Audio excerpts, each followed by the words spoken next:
How's it going, guys? Welcome back to the One Stop Podcast. It's been a while. We took a couple weeks off because we had a vacation, but now we're back and we're going to talk about Game 5 of the NBA Finals that happened this past Saturday. So, Game 5, the Suns take a 3-2 lead going back to Milwaukee. What are your guys' initial thoughts of the Bucks taking Game 5 in a hostile crowd in Phoenix? Because many people thought that the Suns were going to win the game due to home court advantage, and Giannis and the Bucks not really doing that well on the road. What do you guys think about this? I thought the Suns were going to win. I thought they were going to win pretty much up until the end of the game when they lost. I think the Bucks obviously played great and they deserved to win, but the Suns kind of lost this game too. They kind of gave it away. I think they easily could have won with a couple less mistakes on Booker and Chris Paul's part, but all credit goes to the Bucks. Yeah, and I think the big thing for the Bucks is that Middleton stepped up when they needed to, and Giannis has been just consistent all series. And like you said, Mike, when it looked like they were down, I think we've reached that point in the NBA. I think we talked about it a few weeks ago. You can never get comfortable in any of these games, especially not in today's NBA. And I think that's kind of what happened with the Suns. It looked like it was their game to win, and the Bucks just took advantage of that. And a great comeback, obviously, but now with a 3-2 lead, the Bucks are sitting pretty, and if you're the Suns, you've got to start to look at things. I mean, that's 3 in a row you've lost after being up 2-0. Something's got to change. Yeah, for me, it was weird because the Suns at the end of the first quarter, it was 37-21. The Suns came out really hot shooting the ball. I can't remember the exact percentage what they were, but it almost looked like they couldn't miss a shot. And then once Milwaukee got comfortable in the second quarter, that's when everything took off. And I got to give big ups to we're gonna get into this guy later, but Jrue Holliday honestly was the main reason why I want to give the Bucks that comeback, because dude went off in the second quarter. I mean, that's when the Bucks, I think they calmed their nerves down, because going in that Phoenix crowd, as we've seen throughout this whole playoff run for them, it's not easy to win in Phoenix. It hasn't been easy for their opponents to win in Phoenix. I mean, look at the Nuggets got swept. The Lakers, they lost. I think they lost in Game 6 to them by 30 over there. The Bucks, they lost the first 2 games over there. It's a hard place to win in Phoenix this season. But credit to the Bucks for coming out. After a shaky first quarter, they stepped it up in the second quarter, did their thing, and then just rode the wave from there. Yeah. So we also gotta give our big ups to Giannis in this, especially because heading into the finals, all the eyes were either on Giannis or Chris Paul, but more Giannis because 2-time MVP, Defensive Player of the Year. He got past an injured Brooklyn team, which many people thought was lucky, but then you could say the same thing for the Phoenix Suns. But since we're focusing on the Bucks right now, who knows if Giannis is ever going to get this opportunity ever again? And we have to give him credit, because in this situation, he's stepping up really big. And just give me you guys thoughts on Giannis right now so far in the finals. I mean, he's a superstar. He is the 2-time MVP. This Batman Robin debate we've had about. We haven't really had a debate about it, I guess, on the show. We all kind of say Giannis is the Batman, obviously. But, he just continues to prove it. And sure, he's not going to, make a 3 when you need him, because that's not his game. It's you just kind of have to understand how he plays and take it for what it is. And he's amazing at what he does, and that's pretty much all you can ask for. Yeah. Hold on. Quickly. I'm going to give the stat line right now of what he's averaging, and 32 points, 6 on 61% shooting, 13 rebounds, and 5.6 assists. It's pretty good. That's Giannis, man. And you know what? I think the biggest thing, even just outside of the scoring and scoring so well, because we've known he can do that. We've known that he's been able to do that for years. I think the biggest thing is what doesn't necessarily show up huge on the stat sheet. The defense, the big plays, coming up clutch. Giannis hasn't just been a threat offensively, but what he's done on the floor overall for this team has been it's been Finals MVP worthy. I know people are discussing whether there should be another one.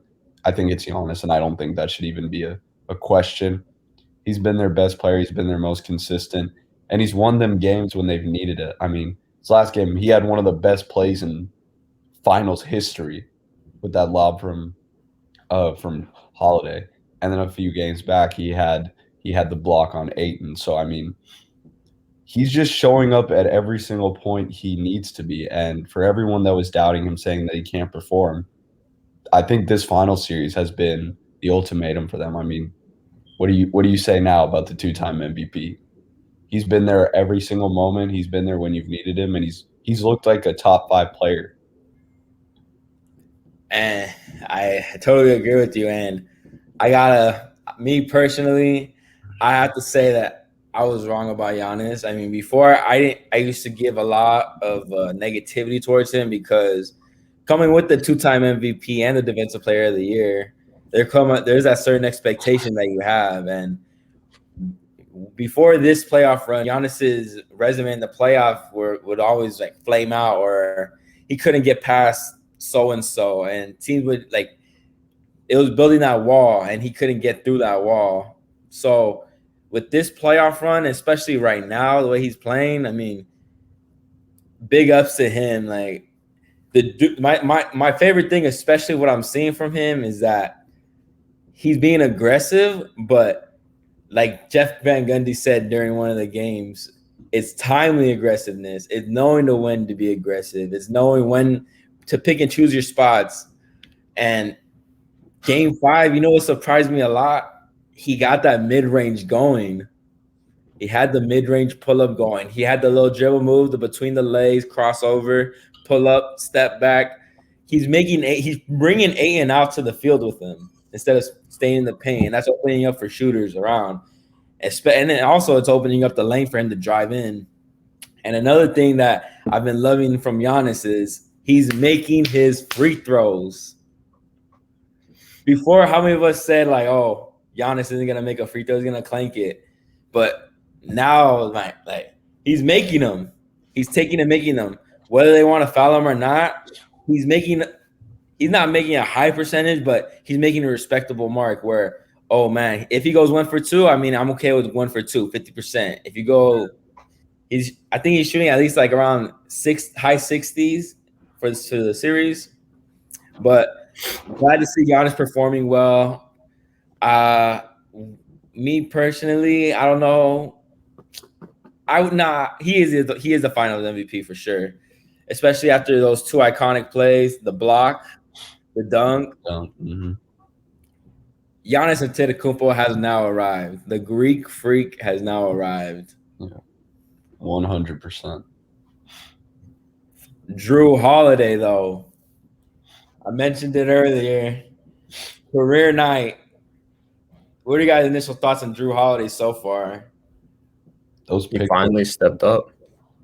I mean, this is what I know, Jesse, you were really harping on it earlier that we needed to see more aggressive from Holliday everywhere, and he was aggressive on offense, obviously aggressive on defense. Had great. I mean, you can just highlight it from the most important play of the game. He stole it from Devin Booker, alley-oops it to Giannis, and they get the end one. But Holliday's been great, and he was great yesterday, or whenever the game was. Yesterday, right? The day before. Saturday. The games are really spread apart, I feel like. Yeah, they are. But Holliday was great. All I have to say is that those picks were worth it now. Those picks for Jrue Holliday were worth it. He's that third guy they needed. There was a lot of talk before the season if he would be that guy, if he could be that defensive addition and that scoring option, and he's done both. I know he struggled a little bit at the beginning of this series, but this was the biggest game of the series, obviously, as is every game that goes on in the series. Each one becomes more important than the last. So, I mean, you just got to hand it to him, and honestly, you got to hand it to the Bucks' big 3. I mean, they all played great. They all made big plays. And obviously, Holliday made the play of the night with that steal. I mean, and the steal and the lob.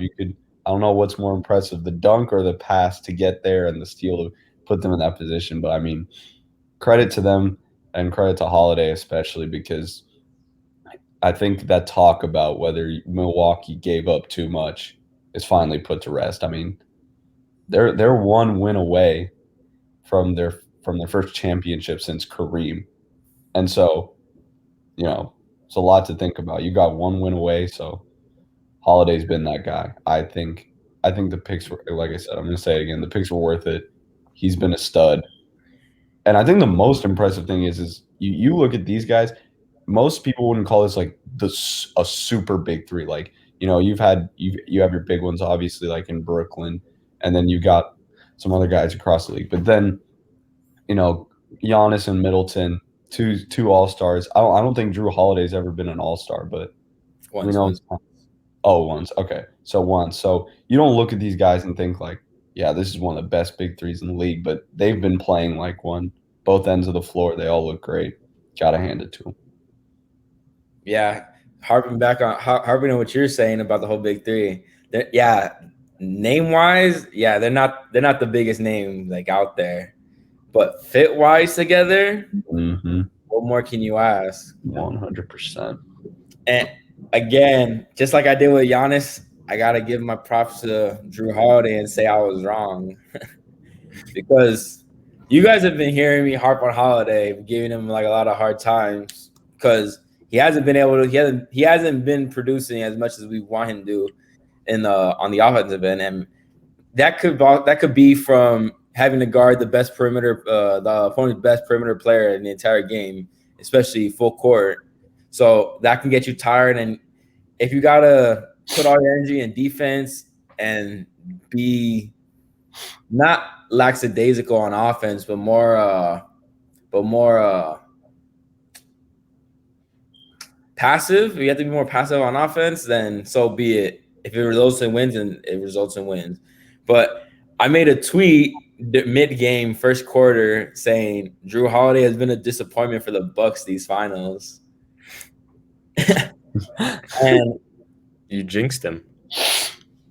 So, hey, Bucks, if you want to fly me out for tonight's game, I'm all for it too. You know what I'm saying?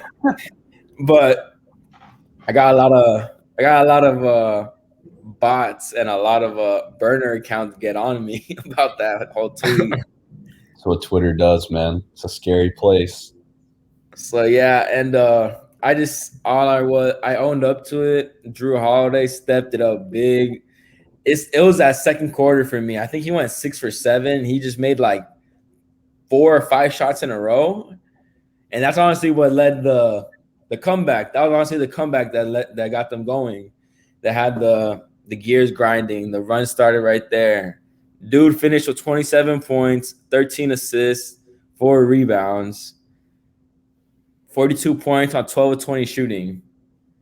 You can't ask for nothing more from your third star on the team. And he's guarding Chris Paul and Booker. The picks were worth it. That's an all-time performance right there. I mean, like you said, probably if those picks result in you winning a championship, the Bucks won. Especially because they gave him already the max contract. I want to say like a 4-year, $150-something million contract. So he's gonna be there. So big ups to Jrue Holiday. Let's see if you can do it again for Game 6 tonight or tomorrow. Tomorrow, right? Tomorrow. Hopefully you can do it Game 6 tomorrow night. I have big expectations. Will I jinx it again? Who knows? But let's talk about the Bucks' second star, the number 2 guy. The people label him boring. I don't. I'm a basketball purist. I love his game. Khris Middleton. Dude continues to be solid for the Bucks in key moments throughout the whole series. What are you guys' thoughts on Khris Middleton so far? I mean, he's kind of struggled throughout the whole playoffs, but then it seems he's kind of found his groove in the finals, which I guess is the best time to like get going. But he's been amazing. He's like the perfect complement to Giannis, I think, because he doesn't feel like he doesn't demand the ball that much, but whenever he gets it, he's ready to go, and he seems to be like a perfect closer for them. Since I mean, we know Giannis can't shoot from the perimeter, so they need someone who can off the dribble. And I mean, he made some big time threes, big time jumpers at the end of game 4 and 5, I think. Yeah. I think you said it the best, Michael. Middleton's your perfect second fiddle to Giannis. And if there's ever been a debate about who's 1 and 2, we're putting that to rest now. Everyone loves Middleton. But Giannis is the one, so we're getting that out the way. But no, Middleton's a guy you can give the ball to and be pretty sure he's going to get a bucket. And I think this is one of the only teams in the NBA where you say our best player isn't going to get the ball at the end of the game to win us this game, and that's okay. Just because Khris Middleton's getting the last shot doesn't mean that Giannis isn't the best player, right? It's okay to have your second best player taking that shot. I think people need to get over that. I think there's a stigma that if you're the best player on your team, then you have to take the last shot. We don't hold LeBron to that standard most of the time. And that's not because he's not the best player. It's because there's someone else who can probably make that shot better. And when you have something like that, it shouldn't be looked down upon. I think it's just a luxury. I think a lot of teams would love to have Middleton as their second option because I don't think there's a lot of guys who can spot up and make their own shot or create their own shot better than Middleton can and score from basically anywhere. I mean, he's one of the best offensive players in the league. So that guy is just – I think he has been inconsistent, but I think the big thing is that when the Bucks have really needed him to show up, he has done that, and he's come through in the biggest moments. So you got to love Middleton, man. He does what you want. Now, just imagine if he was consistent. It'd be a different story. But you got to love him. He does what your team needs when you need him to, and there's not much else you can say about Middleton. 29 points, 5 assists, 7 rebounds, 12-23 from the field. That's efficient. That's going to get the job done. And I'll say this for Middleton, if you really want to look at it, his production has honestly canceled out Devin Booker. They've been putting up both similar numbers. Booker maybe have the fancier numbers and getting to the free throw line more, because that's honestly the main difference. But points wise and statistics wise, Middleton has been up there with Devin Booker. And I think it's time for – I'm glad to see Middleton getting the recognition that he deserves, because we know Middleton's story from the D-League to All-Star to the NBA Finals, stepping up big, dropping 40 points in Game 4. What better story is this? And to top it off, you're 1 game away from the NBA championship, immortality. Can't write it any better for this guy. I'm glad to see him improve, to see him flourish. He deserves it. Him and Giannis have been together since the beginning, honestly. And just to see Middleton stepping up in these big time moments with the ball in his hands, that just shows the trust that they have. That just shows how much they do believe in him, how much say, hey, we're going to ride or die with you in this situation. Because like Prabhat said, Giannis can't. I don't think he should have the ball in his hands when it comes to the last shot or the last possession. But when it does come to key situations and initiate the offense, that pick and roll between him and Giannis is not. It's unguardable. It honestly is when they get it right. But those two, you can see the chemistry between the two of them. And let me go into this with you guys. Is Khris Middleton a top 5 shooting guard in this league? You need to. I can't. I always feel like when we do these lists, we forget people. So, well, you have you got Donovan Mitchell.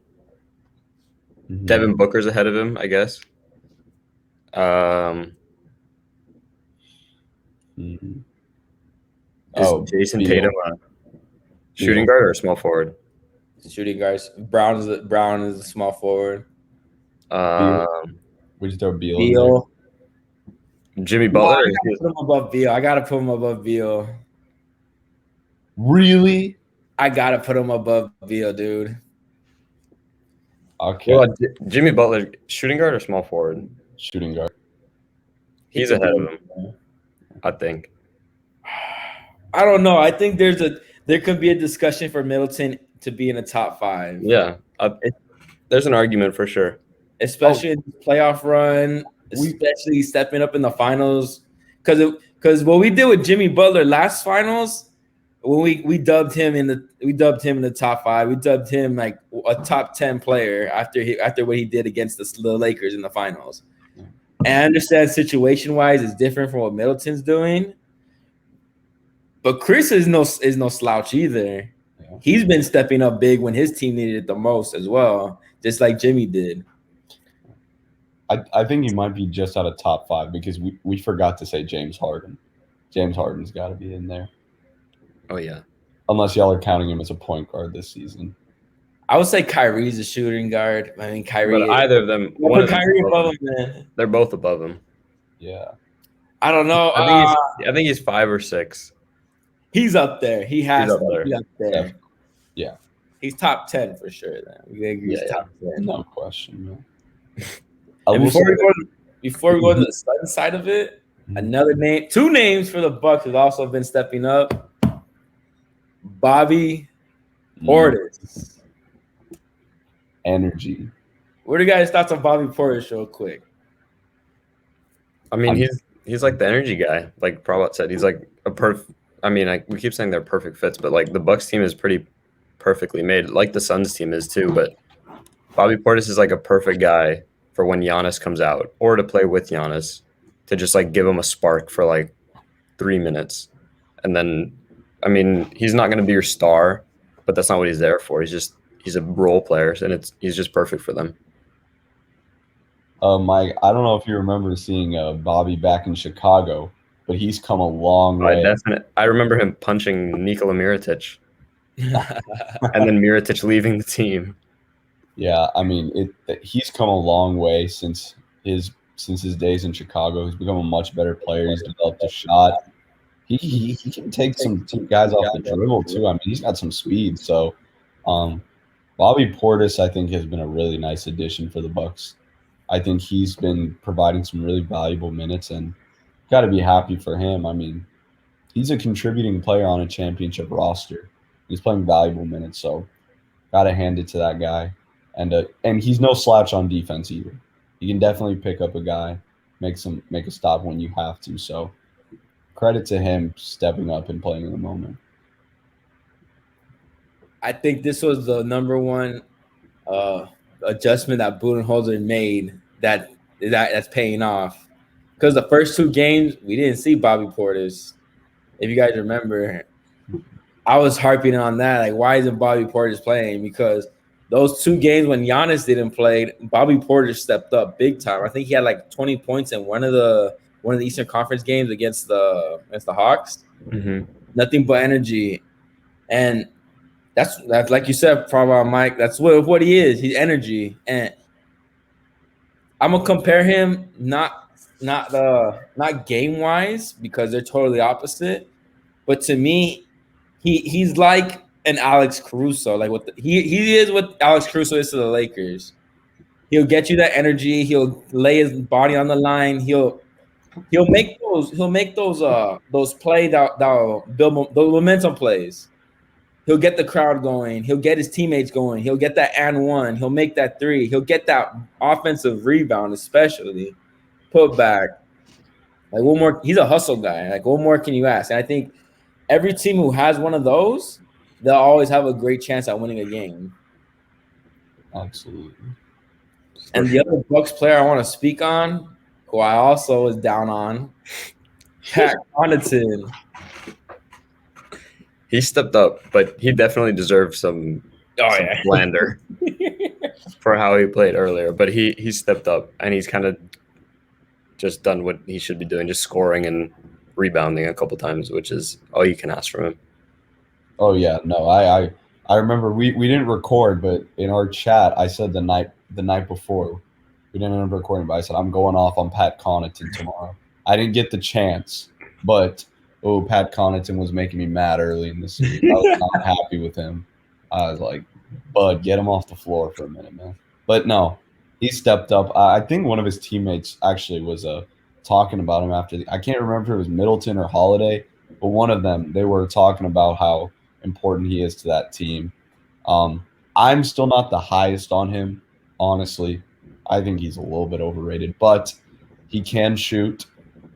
And he gets a bucket when you need. He can rebound. So just another good role player for them. But he no question about it, he stepped up these last few games. So credit to him. And I never did technically put the slander down on Pat Connaughton, but for my group chat messages, I will apologize and say I don't think you have to apologize. He played. It was pretty atrocious. Those were some mistakes he made. Like when he made the he threw it away right after. Pass break and just turn it. Oh my! No, I was. Yeah, he had some bonehead plays back then. I was not happy with him, but he has responded. So well done, Pat. I want to see it in Game 6.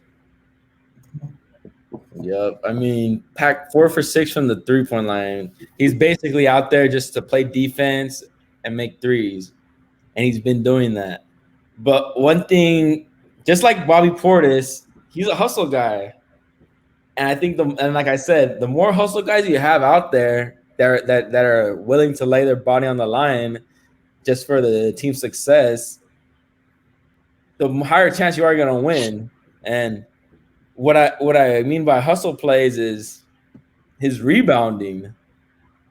Almost Pat Connaughton is like one of the shortest people out there on the court. When it's Giannis, Jrue Holliday, Middleton, or Brook Lopez or PJ Tucker, there's no way that he should be getting offensive rebounds over DeAndre Ayton, Jay Crowder, Cam Johnson. That's my opinion. But somehow he comes up with the big offensive rebounds. Like, was it on the free throw line when Giannis missed the free throw? Was he the one that got the? He was like in there when they all jumped for it. He had one. I know he had it was late game. They missed the shot and he got the offensive rebound. It's those little plays, those little momentum shifting plays that play a big factor in who comes out on top, like who wants it more. And you can see with him, he wants it for his team. So big ups to Pat Connaughton and Bobby Portis for stepping up. Now let's flip it to the Suns side. Devin Booker, another 40-point game, but it's not enough. Talk me through it, guys. Well, I think dude's a stud. Can't fault him for his performance, but I think the Bucks are kind of just figuring it out. That high pick and roll, I don't think he's as effective as it was earlier, but I think I've got to apologize for sure because I said that this man would have two bad games at least. Hasn't been a single one yet. Yeah, he had one game. Game 3, right? Yeah. But I mean, what I'm trying to say is he hasn't shied away from the moment, and I think his good performances like this one, 40 points the other day, even though it came in a loss, has been just. I mean, you don't see that from first-year players in it, or from first-time NBA Finals appearances. So it's impressive, but honestly, if you're Book, I don't know what else you do. I mean, he did his thing. You just got to get some help from the rest of your team, I guess. I mean, I don't know. I think a lot of these games could have gone either way. I mean, he did have the turnover at the end of Game 5, and then Chris Paul had another late turnover. So a lot of these games are super close, and they could have gone either way. So I don't know. I think it just comes down to crunch time, honestly. Yeah, pretty much what you were just saying, Prabha. It's like I think in pretty much any game except Game 3, maybe, when it was kind of the Bucks kind of like Devin Booker didn't play at all in the fourth quarter, really. Mm-hmm. But they all were pretty much, if one possession went another way, the other team could have won. So, I mean, Devin Booker, he's obviously been great. I feel like we don't even need to say anything else about him. Every series, we just keep saying he keeps impressing everyone. But, like, I don't know what else the Suns can do because, like, I don't see anything that the Bucks, like you said, they just figured them out, and they're just, like, getting the job done. So it's just if Devin Booker didn't turn it over and then there wasn't the end one, Suns would have won maybe. So it's just these little things that they need to they got to nitpick and get rid of. And then, I mean, Chris Paul may have to play better. Who knows? Yeah, I wouldn't give that turnover to him because it was a double team. It was a smart double team on Jrue Holiday. He got him when he doubled when Devin Booker wasn't looking. And you can say, "Oh, Devin Booker should know where everyone is at all times," but you don't have eyes behind your head. No, So it was a good play. It was a good it play. was a great. It was more of a great play by Holliday than a bonehead play by Booker's. Booker's honestly been like one of the main consistent ones for this team. You can always rely on him. Other than that Game 3 performance, which I won't really fault him for, because even though he did have a terrible shooting night that night, Mike, I've said I don't know how many times I've said it already. I'd rather a player shoot more Yep. and be over aggressive than shy away and not be aggressive at all. So I'm not worried about Devin Booker. I know who he is. I know how he plays. I expect him to come out swinging Game 6. It's all gonna be who's gonna come along with the ride. Yeah. And speaking about that, we gotta talk Chris Paul. I think that just yes. I think he needs to step up. I mean, he hasn't been playing bad. Like, he's having like good game, but not like Chris Paul games. And like, you want to see him get like, I mean, he can't get 40 every game, but like higher 20s, like more facilitating, more like taking over the game. And he just looks a little like, I mean, I know he's probably not flustered, but he looks a little different like in crunch time. Like, he's not as comfortable. So I mean, I'd like to see him get more control like late in the game and not like have these late mistake turnovers. And I know that like the foul on Giannis was like a split-second decision. It was probably smart if Giannis missed the dunk, but then how it happened, it kind of looks like a dumb play since it just looked like he just gave him an extra free throw. But I mean, he's one of the best point guards to ever do it. So I expect him to play better in Game 6. You know, he doesn't shy away from the moment, so I'm hoping he kind of comes out. Yeah, I think a big thing too is that in games 1 and 2 he really shined and was just putting on, making everything. So I think, and I still think he's been playing good. Like, look at the numbers; he's still been playing out of his mind. I think he's putting up great numbers. But I guess for the Suns to win, because I mean, we talked about it earlier. I mean, the Bucks still have their three-headed beast over there, which, you know, by name, like you said, Jesse may not be intimidating, but as some other big threes, but they play like one and they produce like one. So I think Chris Paul needs to probably, I guess, shoot the ball more. I would assume get more points would help. I mean, because these games are close, so I don't know. It's so hard to say, because I mean, if they win 2 of those games instead, I mean, they're champions right now. Or one of those games, honestly, they're looking at a 3-1 lead or a 3-2 lead. Sorry, but I think those last minutes in the game that changed the course of the series defined so much about the narratives. And so, who knows? What if Devin Booker didn't turn it over and then they score and then they take the lead? We might be having a different conversation right now about how Chris Paul's playing, or, you know, if Chris Paul didn't trip up and turn the ball over and they got a point, it's a different conversation. So winning, in my opinion, dictates a lot, especially the narrative. But I think Chris Paul's been playing fine. But I guess the only way to like really solidify if he's, you know, if he needs to step up more or to help them win is just, I guess, score the basketball more, because these are super close games. So I think more points on the board would help them, but I don't think you can discriminate him for his finals performance so far, because I think he's still been really good. I think we have to discriminate it, Prabhat. You think so? For sure we do. Think about it. If the Suns win the championship, who are we giving the glory to? Oh, well, yeah, no, Well, if you get the glory, you're gonna take the blame with it. It's the same with LeBron James. It's the same with Kobe Bryant. It's the same with Kevin Durant, Steph Curry, James Harden. It's the same with all these players. Yeah. If the number one guy, this whole entire season we've been saying Chris Paul this, Chris Paul that. Chris Paul is the reason why the Suns are in this position to begin with. So I'm not saying he's been playing bad. He's not playing terrible or anything like that. I think he's playing below Chris Paul standards. I think he's being more passive with it, relying on Booker more, whereas Chris Paul, you're that guy as well.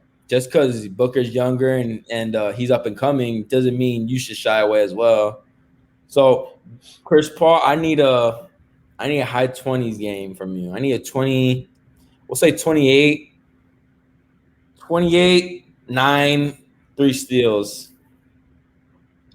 We need that. We need a vintage Chris Paul game. We need Oklahoma City Chris Paul, honestly, if I'm being honest. What I was trying to say is like, and I agree completely. Like, if he loses it, we're gonna look back on this series and be like, well, he didn't do this in this game, or he wasn't doing this. Like, you could say a lot of things, but what I was more so trying to say is that you look at his numbers and you don't think, oh, he's playing bad. Now, if they lose, is he absolved of any responsibility? Of course not. I'm just trying to say, like, I think Chris Paul has been good. But if they lose, then yeah, you're going to start looking at that stuff. But I agree. He's going to have a game like that. And he does need to play better.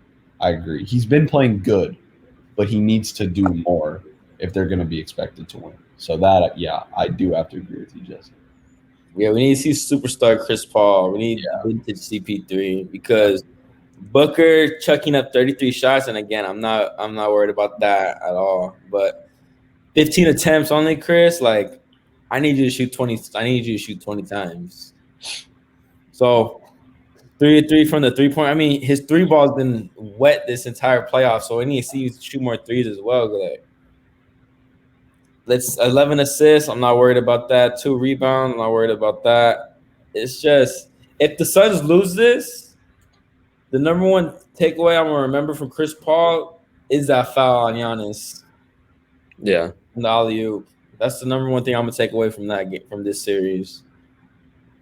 Don't bonehead fouls, bonehead plays that could have been avoided. So Chris Paul, Game 6, do or die, man, do or die. Yeah. So the Saric injury, it looks like it's finally catching up to the Suns because the Suns bench had a grand total of 15 points only. That's rough. That's pretty rough. Yeah. I mean, if you just look at the starting lineup, I know we just talked about Chris Paul not having the greatest game, but they had 40, 21, 20, 13, and 10. Like, that's good numbers from your starting lineup. You just need a little bit from the bench. And I think what hurts the Suns too without Saric is, like, I mean, I know when Giannis misses a free throw, it's always a brick, so it always bounces like crazy, but they miss having that other big guy that they're comfortable bringing in to that situation to rebound. And it happened at the end of this past game after Chris Paul fouled Giannis on the alley-oop. Giannis missed the free throw, but it bounced all the way almost back to Giannis. So I'm not saying if Saric was there, they would have even put him in, but they would have at least had the option to put him in.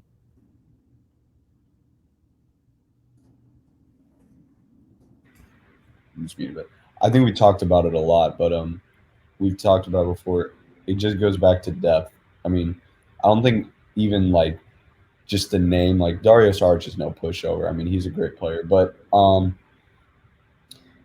depth hurts any team when you don't have it. So having an extra guy in your rotation who can do a lot of things for your team. Saric is a pretty versatile player, so I guess you could say it is kind of catching up to them, but in my opinion, I don't think it should be kind of used as an excuse or like a scapegoat for them because, I mean, we know Milwaukee's missing one of their big players too in DiVincenzo. So, and honestly, I think DiVincenzo is a bigger loss, and I think most people would agree, but not to say that Saric isn't important, but, you've got to kind of look at things and be like, all right, if we don't have Saric on the bench, I'm looking at Monty Williams. I'm saying, how are you going to fix this? Because I don't think that bench is – any pushover. I mean, Cameron Payne's had the best showing of his career. I mean, I want to see some more from him. I want to see a lot from these other guys. I think Monty Williams has got to find a way to get the bench more involved. You can't rely on Booker, Ayton, and Chris Paul to get you out of these games against a team like Milwaukee. It's got to be a team effort. It's got to be for all 48 minutes. You got to be putting the pressure on them constantly, scoring, because that's what the Suns do. And so if you don't have Booker on the floor and then your bench isn't producing while he's off, it's going to be hard to do that. So I think Monty Williams has got to come up with something to get this bench unit going. I don't know what that is, but He was a Coach of the Year candidate, so he's got to figure it out. I think the one thing that if there's one thing that this Saric injury has done negatively towards the Suns, it's been the rebound department. The Suns are not a big team. Other than Ayton, I think I want to say like their next tallest player is Jay Crowder, who's like at 6'8", 6'9". Whereas you look at the Bucks, you got 2 7-footers on the floor, and Brook Lopez and Giannis. And when Budenholzer went to, I don't know if you guys remember, Budenholzer went to that super big lineup when he had Bobby Portis, Giannis, Brook Lopez, PJ Tucker, and either Holliday or Middleton out there. I think it was Middleton. I mean, that's size. I mean, that's when I think they went on the run too, because look at all the rebounds that they can get with that. Look at the length. Look at the way that team can play defense as well. They're long.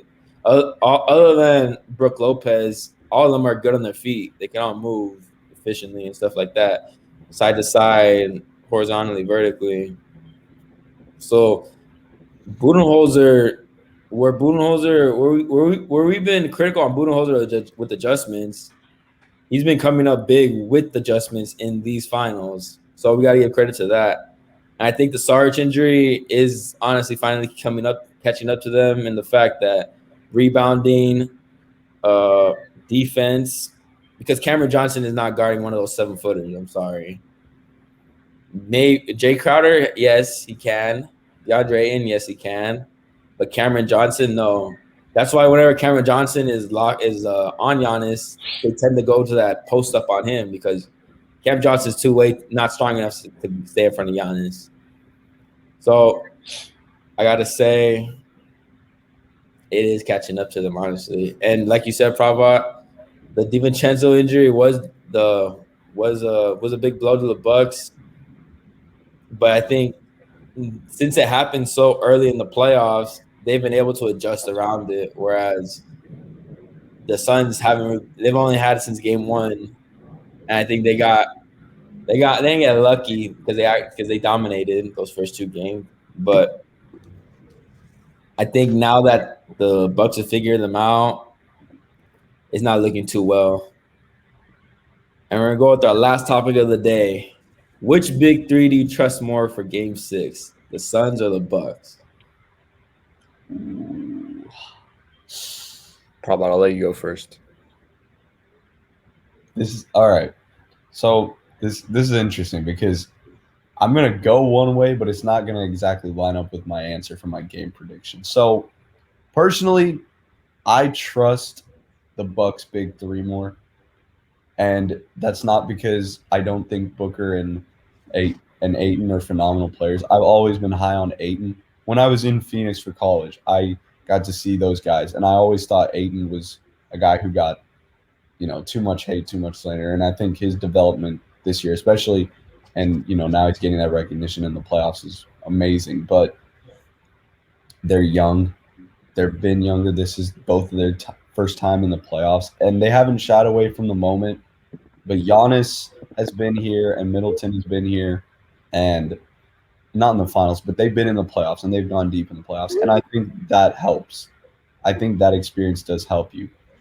So I think for just that reason, just the experience they have, I would probably go with them. And I think they're more consistent, and defensively I like them a lot more. But I'm just going to go Suns for Game 6. I think the Bucks' big three overall is more solid. I think it's more dependable, and that might be just because of age, but I can't see the Suns losing 4 straight.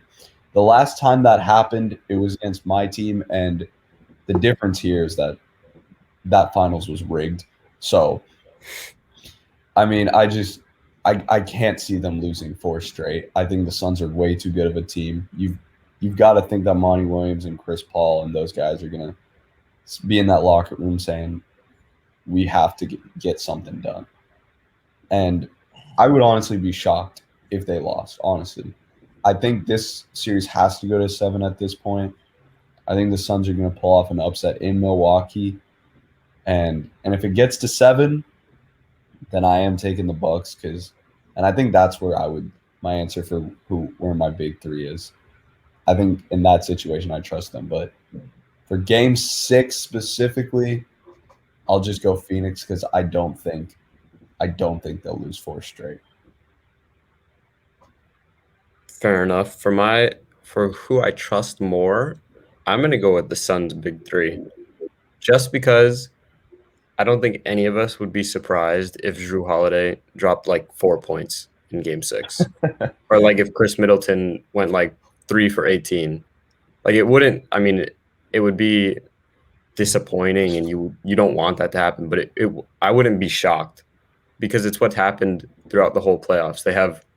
They'll have terrible games, then they'll have a couple amazing games, then terrible games again. So I wouldn't be surprised by that. And I mean, Chris Paul, he's a veteran. I always trust Chris Paul, even though he's not playing stellar. I think Devin Booker earned all of our respects even more than he already had. He's only had one bad game, I feel like, the whole playoffs, maybe. Obviously, I'm trusting him. Ayton, he's just been solid. And I mean, Giannis, of course, you trust Giannis he's going to have a big game. We said it for Embiid against the Hawks. We said it for Giannis against the Hawks. No one can stop Giannis. I don't think anyone in the league can stop Giannis. So, but overall, I'd take the Suns big three, and I think I'd also take the Suns in Game 6. I'm taking the Milwaukee Bucks big three, and here's why. Although this is a big moment and this is a career-defining game for both teams, I think the Bucks are more favorable for this one reason alone. They're a great home team. Throughout this playoffs, can you guys guess how many times they've lost? I'm gonna say 0. No, 1. No. I think they've lost twice. Lost once, and that was to Trae Young. And that was a close game in itself. Gosh. Like game 1 game. Other than that, they're 9-1. They're 9-1 at home. Oh my gosh. And who are the two players that we've been talking about who've been stepping up? Middleton and Jrue Holiday. And where have they been flourishing the most throughout these whole playoffs? At home. That's true. The breakdown, Jesse. That was nice the way you broke that down. But Jesse, would you be surprised if Jrue Holiday has like 8 points? If he gets me 10 assists, I'm cool with that. You wouldn't be surprised if they both drop a dud. You know what? No, I would be surprised because I think the momentum is going to carry from Game 6. I think him being a vet already and him understanding the situation, because for years and years before this, we've been saying we got to get Jrue Holiday on a contending team to see who he really is, because we knew Philadelphia Jrue Holiday, and he was a nasty guy. That's when he was the all-star. I can't remember what year specifically, but Philadelphia Jrue Holiday was the guy. And to see him now on a championship caliber team, I think he's gonna step. I think he understands the moment. He understands that who knows that this moment might not come again. So I think he's gonna step up. Giannis, I think now with the crowd in the background, it's gonna amp him up as well. I will say that the moment may be too big for both of them. For the Bucks in general, I'll say, because this is going to be one of the, if not the biggest game of the Bucks franchise, honestly. Because what year did they win? 1971, right? Yeah, long time ago. 1971 with Kareem. It was a long time ago. I don't even know if he was Kareem back then. It might have been Lou Alcindor still. I want to see we'll go into it, but I don't know. They said they won in 6, so it was 4-2, but I don't know what the score was. But presently, this is the biggest game of the franchise's history, I want to say. I'm putting that pressure on them. Yes, it is the biggest career. It is the biggest game of the franchise history. Will they show up? I mean, they've shown up the last 3 games. I think the main deciding game was Game 5. If you can win in a hostile environment like Phoenix and steal that game, why can't you do it at home? You know what you guys have been playing for. You suffered the ridicule the last 3 years. It's your moment now. And I'm just gonna leave it at that. I have the Bucks winning Game 6. NBA champions. I've got Bucks in 7. Mike, what are you going with? Well, then I gotta go Suns in 7. Oh, man. It's funny because beginning of the series, I said Suns in 7. My heart wanted the Bucks, but my head said Suns. Hey, Now you they're might, aligned for you, huh? Now your heart and head said the same thing. Yeah. you might get Bucks in 7. Who knows? I'm But- sticking with the Suns. I had the Suns in 5, and that didn't work out. But I trust Chris Paul. I want him to figure it out. We'll see. We'll see. I want a great game. My thing with Chris Paul is I will say that he's had some dud performances when it comes like to big time games like these. The Clippers era, the Lob City era was a big example. Lost That's Oklahoma City with the turnover that went off his leg. I mean, the only time you can say that Chris Paul really came through in a big time game was that Game 7 floater again over Tim Duncan and the Spurs in the first round of 2014, maybe? Yeah, I think so. 2014. Yeah, it was because that was 2015, maybe. One of those years. Because 2014, the Spurs won the championship. It was around that time, 2014, I want to say. 2015 maybe. But yeah, we're going to end it right there. Thank you guys for tuning in. We'll be back Wednesday. We'll see if the Bucks can do it or not. If we're going to be talking with the Bucks win a championship or if there's a Game 7. Stay tuned. We'll see you guys on Wednesday. Have a good one.